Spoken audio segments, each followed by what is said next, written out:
Block Survival: Legend of the Lost Islands is a trip. At first glance, it looks like yet another Minecraft knockoff, and that maybe it was on mobile at some point. The game describes itself as a game in which you play as the lone survivor of a plane crash. You end up using your weapons as your tools. It's a fast-paced FPS mixing survival and crafting with old-school mechanics in a setting with everything from Vikings to dinosaurs to mechs. And that description barely covers the surface. Wait, there's more. You start by surviving a commercial flight plane crash on the Lost Islands, but as far as you can tell, you're the only one that survived. The game starts out feeling like that first Far Cry. I've gotta find a way out of here. And I can't exactly put my finger on it, maybe just the landscape. In some ways, the opening story shares more story beats with BioShock than Far Cry. The early game is focused on melee combat. You don't get a gun at first, and when you do, the ammo is very scarce. You'll want to become proficient in the melee mechanics, which, kind of like Minecraft, is very focused on timing. The opponents do a decent job of telegraphing strikes, so it's not too bad. If you die, there is a fairly generous checkpoint system that was only frustrating a few times throughout the game. A quick save anywhere system is my preferred method, but who hasn't been guilty of save scumming?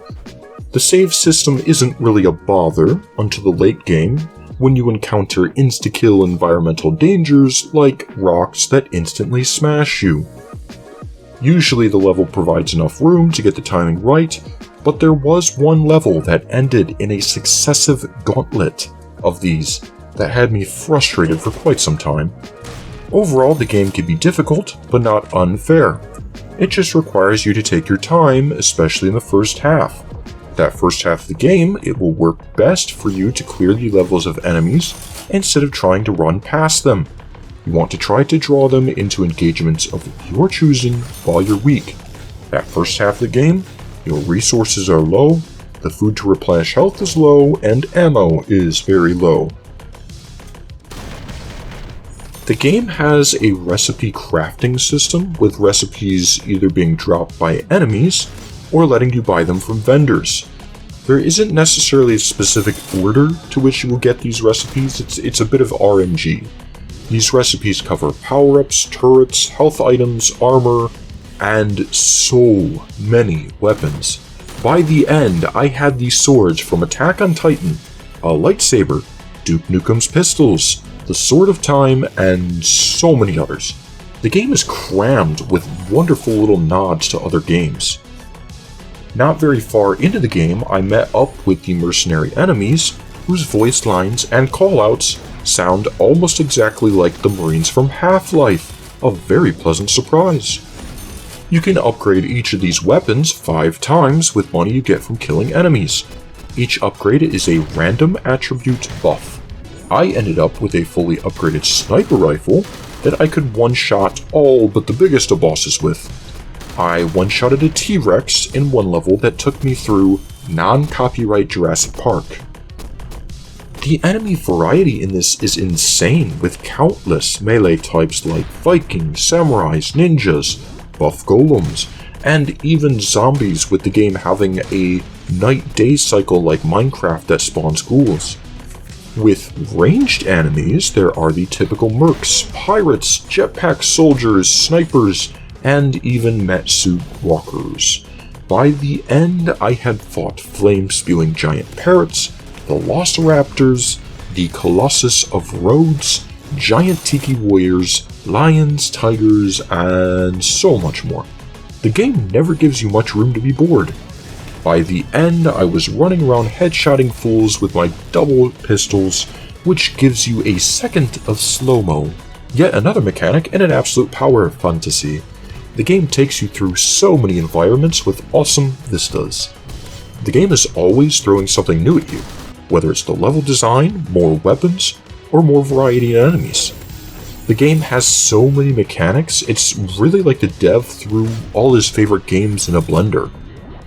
You gather resources throughout the game so you can craft more weapons, you level up with XP every time you level up, it goes ahead and gives you some kind of stat boost like faster movement, better aim, less hunger, and with all of this, by the end, you feel quite powerful. You really earn it by killing all those enemies for XP, hoarding ammo early on, and gathering resources in every nook and cranny of the levels. It really pays to take your time in the levels. It has a really great RPG progression for those reasons. I bought the game on a whim, and the further you proceed, the better the game keeps getting. You can start a new game plus after your first playthrough, and it lets you keep everything you already had. It's an absolute hidden gem with a great art style, satisfying weapons, a great sense of progression, and so many references to other media. The crazy thing is the price tag on this game. USD, it's $1. I got about 10 hours of pure enjoyment out of this. The most unassuming, rip-off looking game on Steam, and it's one of the best games I've played this year. The dev has never even released another game on Steam. This is it. This is probably the greatest hidden gem I have ever found on Steam. I really couldn't rave about it enough. If they ever release a sequel, I'll be there. I love finding the hidden treasures amongst all the dross of Steam.